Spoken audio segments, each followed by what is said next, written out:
Nous parlons aujourd'hui du film Weapons de 2025, dirigé par Zach Greger et interprété par Josh Brolin et Julia Garner.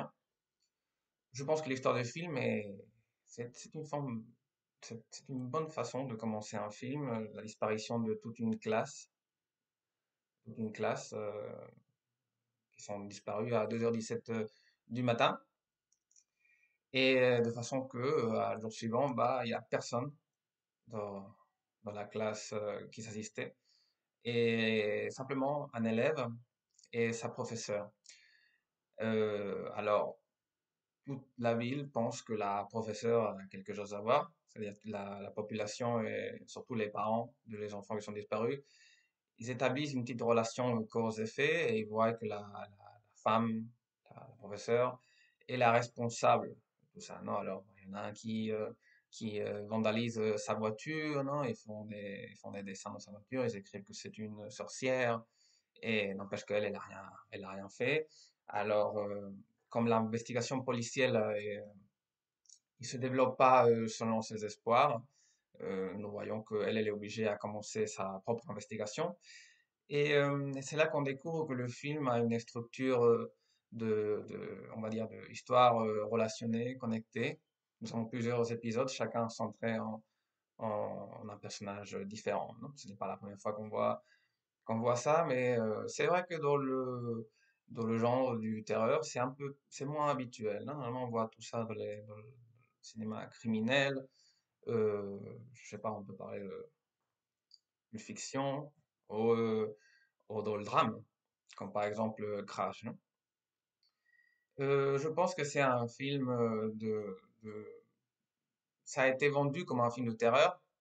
Je pense que c'est plus un film de mystère avec des petits éléments de terreur, des éléments qui ont été très critiqués dans le passé, non? Comme par exemple le jump scare, non? Ce moment où notre attention est mise sur quelque chose et alors tout à coup il y a un élément différentiel qui nous choque parce qu'il n'était pas de notre planification attentionnelle. Ça a été un recours très habituel dans je sais pas, les derniers 40, 50 ans, 50 années du genre, mais je pense que le directeur Sam Greger, c'est une nouvelle espoir du cinéma et du genre, et Hollywood lui permet de faire certaines de ces petits trucs. Ça fait un moment, je me rappelle, ça fait 15, 20 ans, on critiquait beaucoup tout ça. On critiquait beaucoup l'utilisation du jumpscare comme un recours dans le cinéma de terreur. Maintenant, on dirait on a oublié. Je sais pas si vous avez vu un film argentin qui s'appelle Cuando la maldad acecha de Damian Brugna, si je me trompe pas. Et c'est un film il a été très bien reçu par la critique. N'empêche qu'il utilise beaucoup de ces éléments pour causer du terreur, non?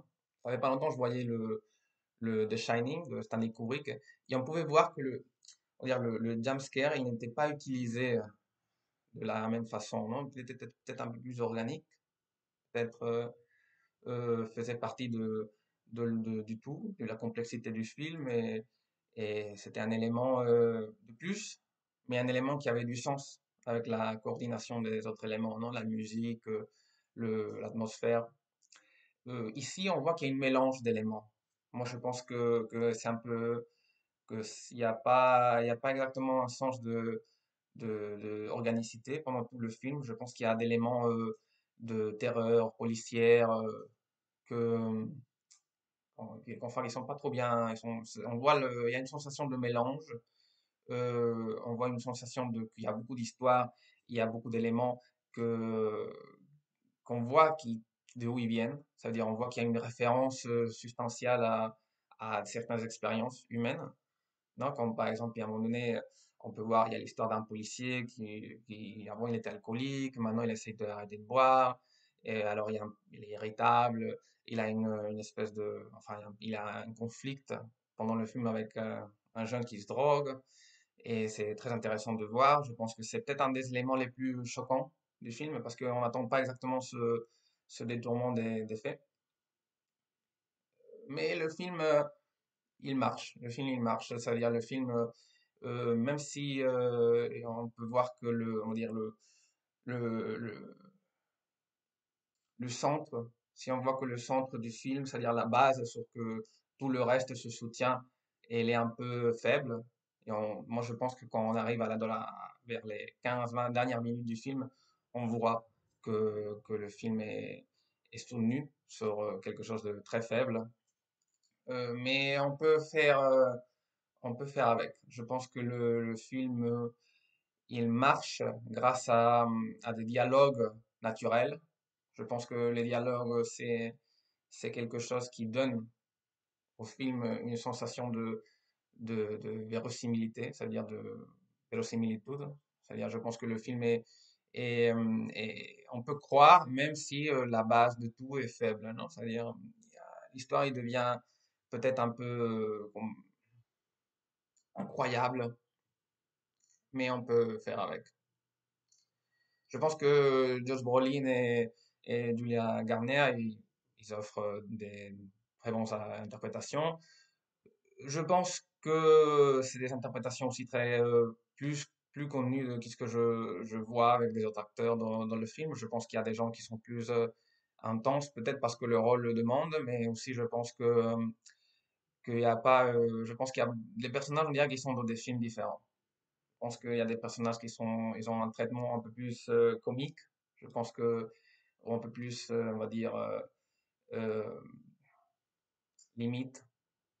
Je pense que les personnages, il y a le personnage du policier, le personnage du directeur de l'école, c'est des personnages qui et appartiennent à notre film, on dirait que leur situation, leur contexte est un peu, on va dire, on n'est pas dans le même contexte. Aussi, on a la sensation, je pense, je sais pas qu'est-ce que vous pensez.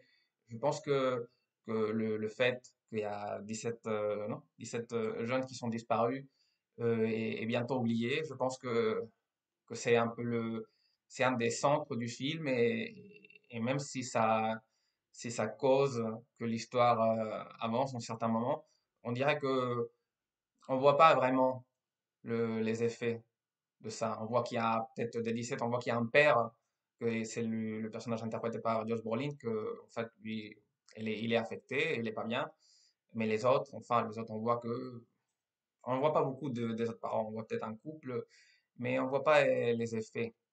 Et alors, pas voir les effets de cette situation, à moi, me fait sentir que c'est une situation qui n'a pas été trop étudiée, trop montrée. Ça lui retire son effet, pas trop choquant.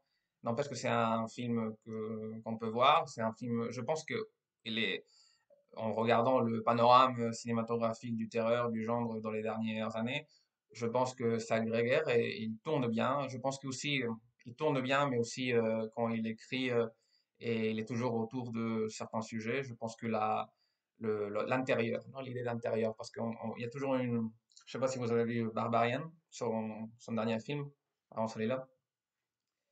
Il y a il y a un élément dans les films de terreur que c'est l'intérieur, non? C'est-à-dire l'intérieur et l'extérieur, la maison en représentant l'inconnu, l'extérieur, la commodité, non? C'est une inversion que je pense qui a été très étudiée dans le cinéma de terreur et qu'il arrive à la subversion en Scream. Peut-être un jour on parlera de Scream. Mais je pense que en regardant Weapons, on voit bien ça, non? Je pense que là, surtout à la fin, je vais pas raconter, mais il y a une scène où on traverse beaucoup de maisons jusqu'à la fin, non? Et la sensation dehors et à l'intérieur, dehors dedans, est très bien réussite. Je pense que c'est un des objectifs de Gregor. En Barbarian, on le voyait bien. On voyait bien comment l'intérieur, que normalement on va dire, c'est là où on est protégé, non? Est devenu l'inconnu et l'extérieur, le connu, non? On se sent bien à l'extérieur, on se sent à l'aise. Même pour les spectateurs, on sent que le terreur sort pas de l'intérieur, non? Que le terreur reste dedans.